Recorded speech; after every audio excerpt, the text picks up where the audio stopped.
and welcome back to Automotivania. And today's review car is this, the BMW 2 Series Gran Tourer. This seems to be a bit of a mixed bag in reviews, but you have clicked on this Automotivania review because it is the best review. So let's see what I think of this car. Let's start. Right then, let's look at the exterior first of this car. Now at the front, it's pretty sporty because this is the M Sport model. So we've got these nice kidney grills that are very BMW-y. A diffusery bit here, honeycomb diffuser. The lights, we've got LED daytime runners. I'm not sure if the normal lights are LED though. So yeah, good front view. And then around the side, this is where it gets a bit more NPV because yeah, it's a 7-seater, so it's going to be quite big and it's going to be quite boxy. But we've still got these M badges. We've got these really nice alloy wheels, M alloy wheels, which are, let's try and have a look. Cameraman, what size do you think these wheels are? 18s? Look a little bit smaller. 17s? Where are they? Yeah, they are 18s. 18s, right, okay. And down here, yeah, pretty traditional MPV shaping. It's not too sporty, not very BMW-y. And then we've got another wheel, obviously. And then round to the back. The back is fairly normal. I think the front is the best angle of this car. Very flat back here. Big, nice lights. 218i written there. A single exhaust. And yeah, that's basically it. Tinted rear window. So that is the exterior. Let's now look at the interior of this car. Move on. Inside of the 2 Series Gran Tourer then, we've got a loud fan going off, even though I've just turned it down. I'm not sure why it's being so loud. Oh, that's fine. There we go. Okay, so inside it's all very nice. It's very BMW-y. We've got this really nice M Sport wheel. I love the BMW M Sport wheel. It's just so nice. It's just such a nice design and just nice to hold.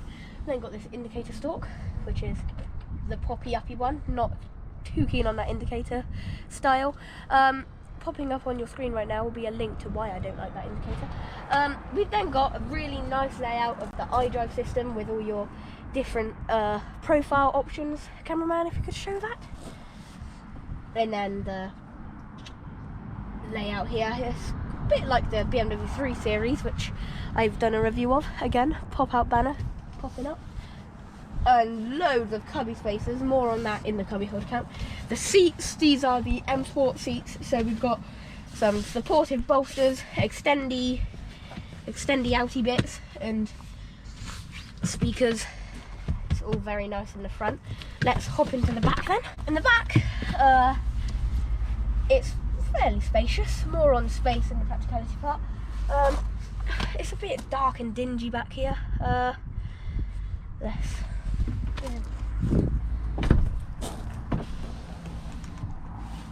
It's just a bit simple. There's air ventilators for the rear speaker. It's all very simple, but not a bad thing. Let's move on to practicality now. Practicality wise then, let's meet cameraman Dad back here in the back. He's sat in the middle seat. What is the middle seat like then, Dad? Quite hard actually, middle seat. What's headroom like for in the middle? Loads, absolutely loads. Legroom? This is really, well, I don't know how the driver sits, but you know, maybe that driver's seat is actually very far back. I'm 4 foot, so there's not much room for someone that's 4 foot. Okay, you can stop talking now. I'm going to lock you back here. And now I'm going to show you this very cool thing which I just love doing. Oh, love that. Okay, back here then, we have our boot. Annoying cameraman Dad. So the boot is... Just Dad, I've got no camera. Oh, okay. Normal Dad then. The boot back here is very much space, and when you don't need as much space, you can pop up these seats if you need to carry more passengers. I'm going to presume that's how you do it. Cameraman Dad, would you mind us being a cameraman again and filming me?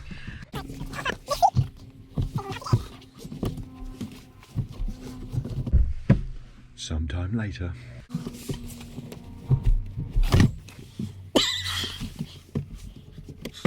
give up on that. 2023.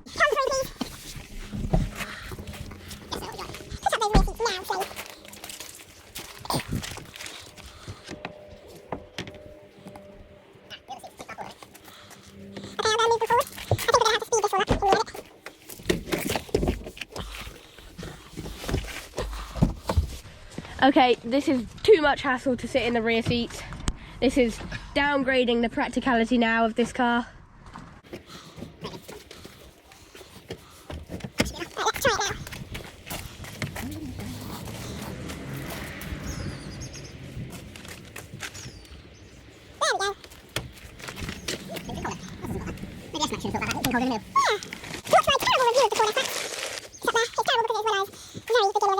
Sit in the back, please, cameraman dad. Dear.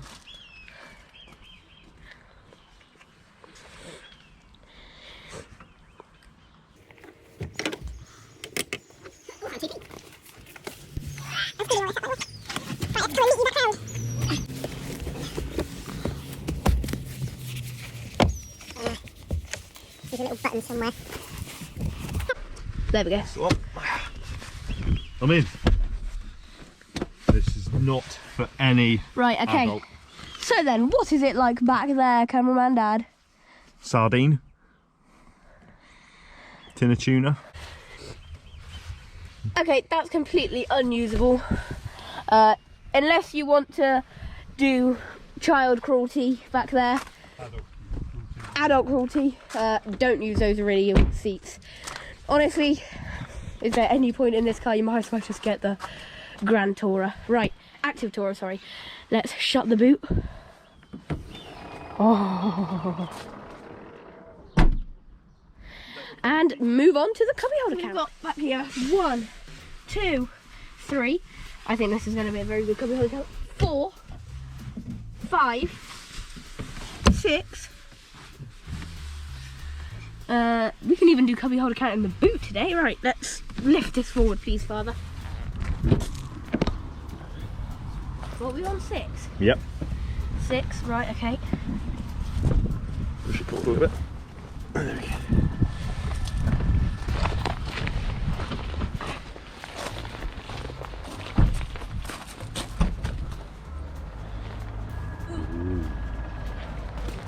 Seven, 8. What's this? God, this is a really practical boot. That's just underfloor storage. That doesn't count as a cubby holder. Really? Yeah, because I've done loads of cars with underfloor storage and it didn't count as cubby holder. Fair Right, enough. I'm going to shut this boot on your head if you don't move. It's yours. This is your. Yeah, but it So won't. we're on what? 8. See. 8. Right. Back here we have. Still not right. Sorry, I can adjust it in a minute. 9, 10, 11, 12. This is really practical. 13, 14, 15, 16, 17, 18. This is definitely going to be the best one. 18, 19, 20. And that's very good because it's the openable one. So 20. Let's get into the front now.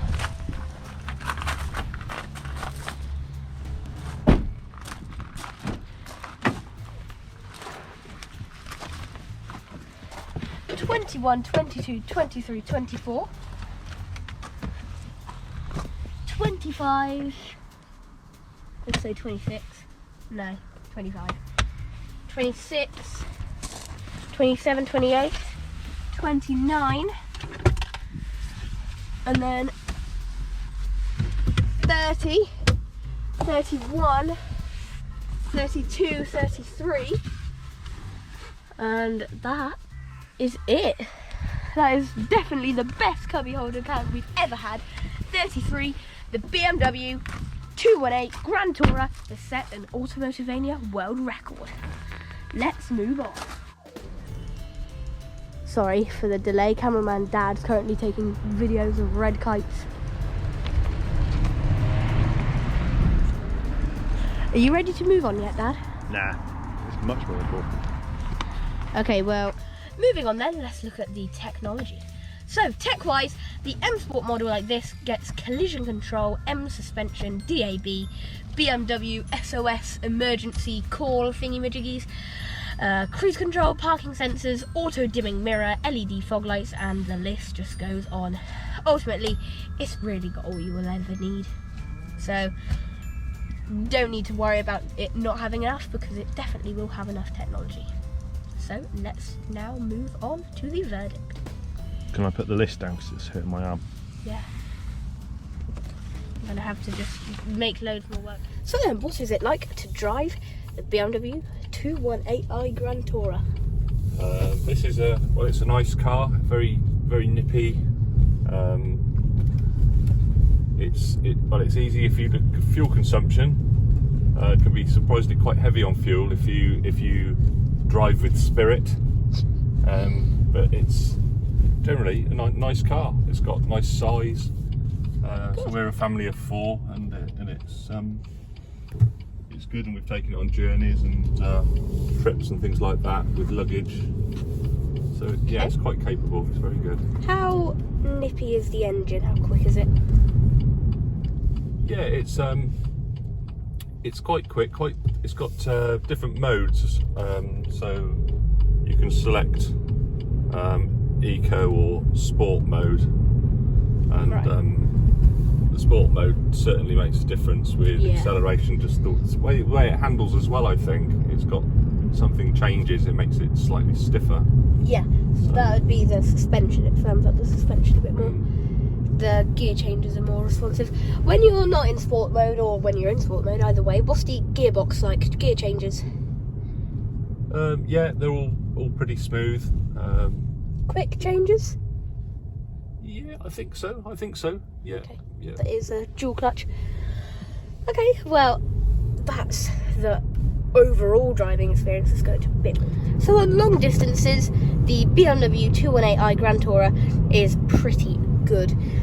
Roger has told me that the wind noise, road noise, it's all very quiet to drive car, not intrusive at all.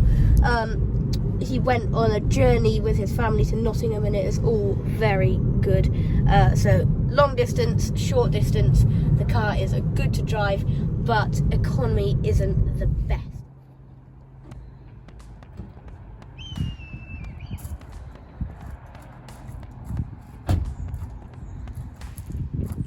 Right then, what is my verdict of the BMW? Why have I got two?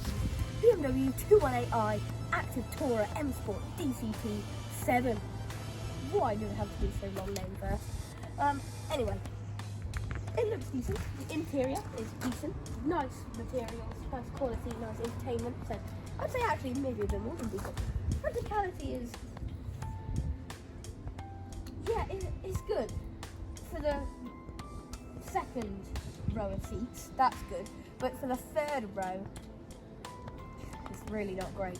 Boot space is okay. It's actually pretty good. So practicality overall, I'd call that decent, and how it drives is also decent. So overall, I call this car decent, which deserves, I say, 8 out of 10. A lot like that Hyundai Kona over there. So yeah, thank you very much for watching Automotivania. Don't forget, like, subscribe, share, all the stuff I say to do on YouTube videos. Do it for this video, do it for this channel. Thank you very much. Goodbye.